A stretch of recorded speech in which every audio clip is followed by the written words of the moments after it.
think you find it a puzzle. You find it something not so much enjoyment, much more about, gee, this is interesting, and you become so absorbed in trying to solve the problem that you forget everything else. I don't like hard work any more than anybody else. I like to sit and have some ice cream or this, that, and the other. That's enjoyment. As doing science and doing something to your best of your ability is something else. So my view is the best way to be somewhat successful in science is to be fascinated by the way things are. You go and say, gee, this is interesting, what is this going on? You completely absorb, forget competition, forget what other people are interested in, just do what you're interested in, and something that you are going to do to the best of your ability. If you do it to the best of your ability, you'll do it better than anybody else, because other people, even though they might be smarter than you, are not as interested as you are, okay? So it's less playfulness, it's more, wow, I really want to understand this. Forget competition, forget prizes, don't think about it. I never thought about it. After we made the discovery, then, okay, maybe you earn a reward. The reward is a bonus. Do not go after prizes beforehand. Is that okay? Sir, but as we see, today's generation are so seriously about their studies. They are so slowly, much more slowly. Go on. Sir, today's generation is so much serious because they are not actually they are not getting time for themselves only. Sir, so how will you convince them? Any messages to any message? All right, I'm working very hard to convince them of this, but it's very difficult because we're in a very difficult economic situation. And so the people who have to distribute money for science and research always say, tell me what you're going to discover before you discovered it, and then we'll tell you whether it's worth the money. Okay? And that's a big problem. But I'm trying to fight for you young people so that you young people can do the science that interests you. And what we have discovered, if we look back in history, is that the big surprises are very unpredictable. You can't tell ahead of time what's going to be discovered. Of course not. And the most important ones are the ones that are big surprises that cannot be predicted.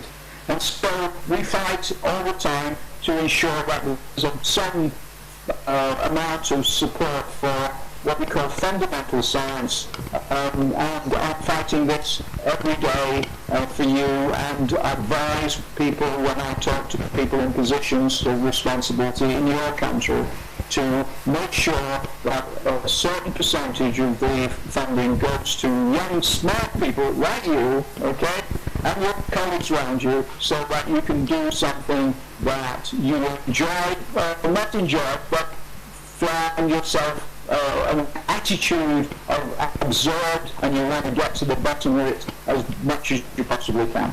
Sir, one more last question. Sir, can you tell us that where does fullerenes naturally occur? That is, where does fullerene naturally occur? C60. Yeah, this is very, very exciting in the last couple of years. I would have said it doesn't occur anywhere naturally. It doesn't occur naturally on Earth, but where a telescope in 2010, the Spitzer telescope, discovered a signal from a star which showed that this star is blowing out C60 in fullerenes. So this is a natural system, and now after that discovery, several other papers looking at other stars are actually showing that they are producing C60 as well. So there are certain stars, these are carbon stars. A carbon star is a star in which three alpha particles, an alpha particle is a helium nucleus, mass 4, three are squeezed into carbon, okay? All the carbon in your body was created in a carbon star, which blew up and spread your carbon atoms out into space, all right? That's where your carbon atoms, your nitrogen atoms, your oxygen atoms were formed.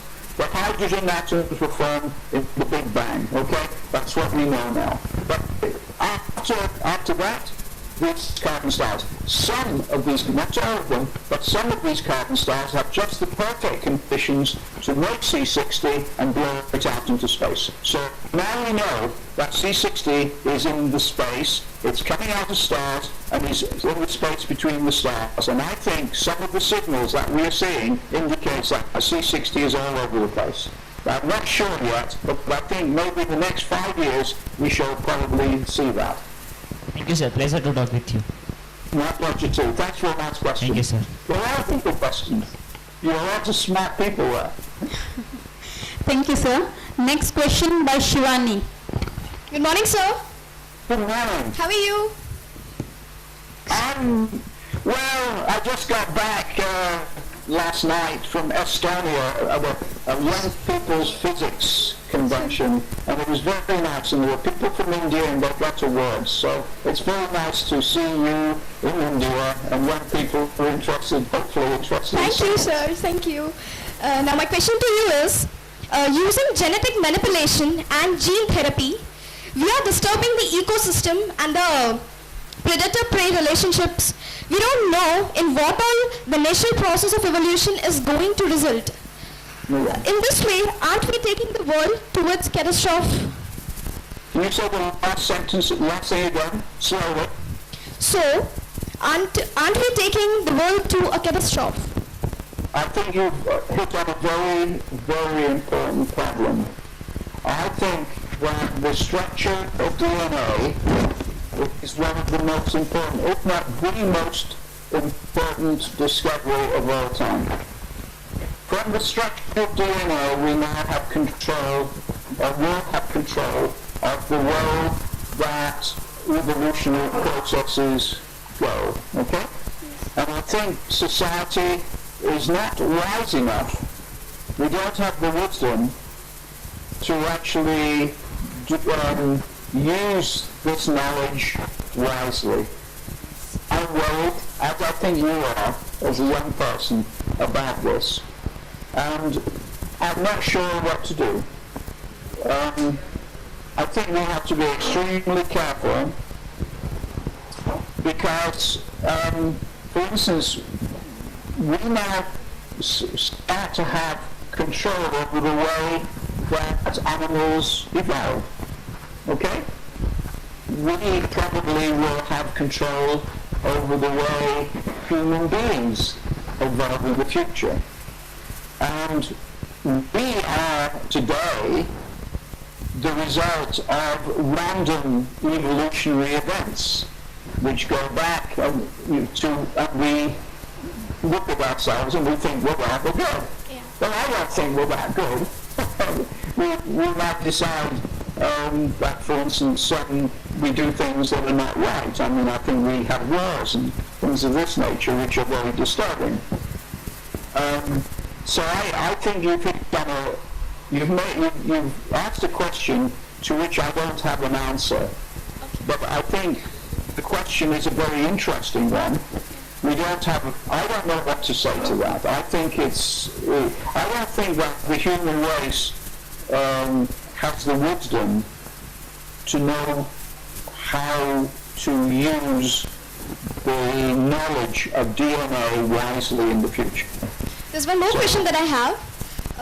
What is electromigration? What is it? Electromigration. I don't know what that is. Okay, thank you. Okay, I wish I knew. I don't know. Electromigration. A migration, I know, it must be a process in presumably electrolysis. Is it something related with the the moving of the electrons, position of electrons? No, I'd have to look that up. You must look it up on Google. Okay, thank you. Okay, so thank you. Thank you, sir. Next question by Mitpal.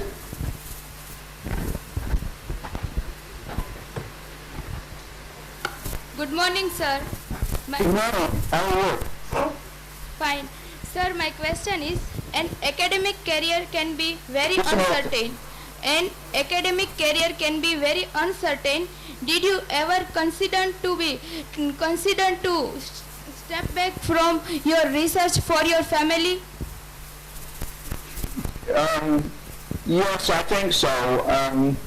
At the start of my career, wasn't sure that I would be able to do good science. Okay, but I tried it out.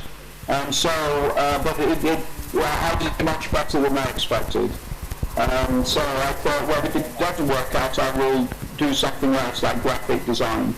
But it went on better and better, and so I didn't change. Okay, thank you, sir. My pleasure. Thank you, sir. Question.